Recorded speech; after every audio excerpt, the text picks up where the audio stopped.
एवढा दिवस जोरदार पडल्यानंतरनं फायनली पावसाने सुट्टी घेतली म्हणून कुठेतरी बाहेर जायचा प्लॅन केला, तर या पावसाने पुन्हा भेट दिली. थोडा वेळ थांबून घेतलं, नंतर आलो आगा खान पॅलेसमध्ये.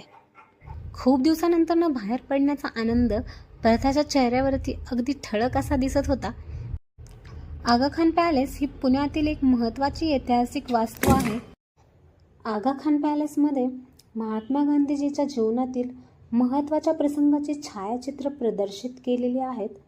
तसेच त्यांनी वापरलेल्या वस्तू व साहित्य खूप छान अशा पद्धतीने जतन केलेली आपल्याला पाहायला मिळतात. तसेच बाहेर मुलांसाठी खूप सुंदर असे गार्डन आहे व तिथे आपण 9 ते 5 वेळेत व्हिजिट करू शकतो आणि एंट्री फी पण अत्यंत अल्प अशी आहे. कधी तुम्ही इकडे आले तर अवश्य या ठिकाणी भेट